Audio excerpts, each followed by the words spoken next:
Para comprender el origen histórico del comunismo, es necesario dejar de lado, por un momento, las imágenes modernas que suelen asociarse a esta palabra y retroceder varios siglos en el tiempo. El comunismo no nació como un proyecto político inmediato, ni como una ideología diseñada para gobernar países de forma directa. Surgió en realidad como una respuesta teórica y social a profundas transformaciones económicas, desigualdades extremas y crisis estructurales que marcaron la vida de millones de personas, especialmente en Europa, entre los siglos XVIII y XIX. Durante gran parte de la historia europea, la organización social estuvo basada en sistemas rígidos y profundamente jerárquicos. El feudalismo dominó durante siglos la forma en que se distribuían la tierra, el poder y la riqueza. En este sistema, una pequeña élite controlaba grandes extensiones de territorio, mientras que la mayoría de la población vivía como campesinos, obligados a trabajar tierras que no les pertenecían, pagando tributos elevados y sin prácticamente ningún derecho político. La desigualdad no era vista como un problema, sino como una condición natural del orden social. Con el paso del tiempo, ese modelo comenzó a debilitarse.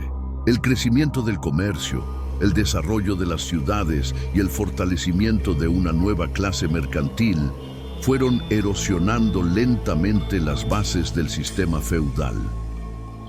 Este proceso culminó en grandes transformaciones políticas y económicas, como las revoluciones burguesas, que eliminaron antiguos privilegios de la nobleza y abrieron espacio para un nuevo sistema económico, el capitalismo. En sus primeras etapas, el capitalismo fue percibido como una fuerza de modernización, libertad económica y progreso. Sin embargo, la verdadera ruptura social llegó con la Revolución Industrial. A partir de finales del siglo XVIII, la introducción de máquinas, fábricas y nuevas tecnologías de producción transformó de manera radical la forma de trabajar y de vivir. La producción artesanal fue sustituida por la producción en masa y millones de personas se vieron obligadas a abandonar el campo para migrar hacia las ciudades industriales en busca de empleo. Este proceso dio origen a una nueva clase social, fundamental para entender el comunismo, el proletariado industrial. Las condiciones de vida de estos trabajadores eran extremadamente duras. Jornadas laborales que superaban fácilmente las 12 o 14 horas diarias eran comunes, incluyendo mujeres y niños. Los salarios eran bajos, el trabajo era peligroso y las ciudades crecían de forma desordenada, con barrios superpoblados, falta de saneamiento, enfermedades constantes y una esperanza de vida muy reducida.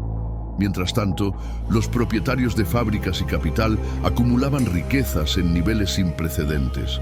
Esta nueva forma de desigualdad era diferente a la del feudalismo. Ya no se basaba en la posesión de la tierra, sino en el control del capital y de los medios de producción. La burguesía industrial se consolidó como la clase dominante, no solo en el ámbito económico, sino también en el político. Los estados, en muchos casos, actuaban para proteger los intereses de esta élite, reprimiendo huelgas, protestas y cualquier intento de organización obrera. Frente a este escenario, comenzaron a surgir críticas cada vez más profundas al capitalismo industrial. Intelectuales y pensadores empezaron a cuestionar si un sistema basado en la propiedad privada de los medios de producción y en la búsqueda constante de beneficio podía realmente garantizar bienestar para la mayoría de la población. Antes del surgimiento del comunismo como teoría estructurada, aparecieron propuestas conocidas como socialismo utópico, defendidas por figuras como Robert Owen, Charles Fourier y Henri de Saint-Simon. Estas ideas proponían comunidades cooperativas, donde el trabajo y los recursos serían compartidos de forma más justa. Aunque influyentes, estas propuestas carecían de una explicación clara sobre cómo transformar de manera estructural la sociedad. Fue en este contexto que Karl Marx y Friedrich Engels desarrollaron una visión más sistemática del problema. A partir del análisis económico y social de su tiempo, Marx propuso que la historia de la humanidad podía entenderse como una sucesión de luchas entre clases sociales con intereses opuestos. Según esta perspectiva, cada sistema económico contenía contradicciones internas que, con el tiempo, conducían a su transformación. Para Marx, el capitalismo tenía un papel histórico importante, ya que impulsaba el desarrollo de las fuerzas productivas como nunca antes. Sin embargo, al mismo tiempo, generaba desigualdades profundas y crisis recurrentes. La riqueza producida colectivamente era apropiada por una minoría, mientras la mayoría enfrentaba precariedad, inseguridad y falta de derechos. Estas crisis no eran fallas ocasionales, sino características inherentes al propio sistema. El comunismo, en su formulación original, no se presentaba como una solución inmediata ni como un modelo político listo para ser aplicado. Era concebido como el resultado de un proceso histórico en el que la clase trabajadora, al tomar conciencia de su situación, podría transformar las relaciones de producción y crear una sociedad basada en la propiedad colectiva de los medios de producción. Durante el siglo XIX, estas ideas comenzaron a influir de forma directa en la organización de los trabajadores. Surgieron sindicatos, asociaciones y movimientos políticos que buscaban mejores condiciones laborales, reducción de la jornada de trabajo y derechos básicos. Huelgas y manifestaciones se multiplicaron en distintas regiones de Europa. En respuesta, muchos gobiernos recurrieron a la represión, lo que intensificó aún más el conflicto social. Si este análisis histórico te está ayudando a entender mejor por qué surgieron estas ideas, recuerda dejar tu like en el video y suscribirte al canal. Esta serie está pensada para explicar el tema con profundidad y sin simplificaciones, y tu apoyo es fundamental para que siga creciendo. La publicación del Manifiesto Comunista en 1848 marcó un punto clave en la difusión de estas ideas. Ese mismo año, una ola de revoluciones recorrió Europa, impulsada por demandas de derechos políticos, mejoras económicas y mayor participación social. Aunque estas revoluciones no llevaron directamente al establecimiento del comunismo, demostraron el nivel de tensión existente en la sociedad y la fuerza de los movimientos populares. Es fundamental entender que el comunismo, en su origen histórico, no puede separarse del contexto específico del siglo XIX. Surgió en un mundo marcado por industrialización acelerada, pobreza urbana, explotación laboral y exclusión política.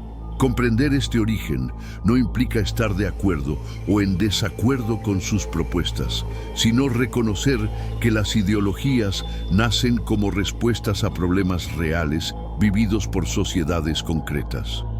A finales del siglo XIX, el comunismo ya no era solo una teoría discutida en círculos intelectuales, sino una corriente presente en partidos políticos, sindicatos y debates internacionales. La Primera Internacional de los Trabajadores, fundada en 1864, reflejó este crecimiento y la intención de coordinar luchas obreras más allá de las fronteras nacionales. Todo este proceso sentó las bases para los acontecimientos del siglo XX, cuando estas ideas serían reinterpretadas y aplicadas de formas muy distintas en diferentes países.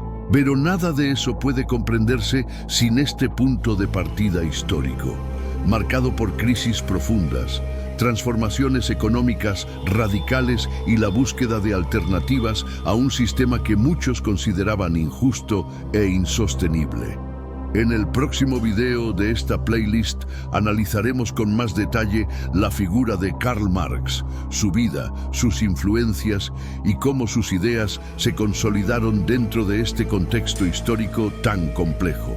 Si quieres seguir esta serie completa y entender cada etapa paso a paso, suscríbete al canal y activa las notificaciones. Y cuéntanos en los comentarios si este contexto histórico te ayudó a ver el comunismo desde una perspectiva diferente.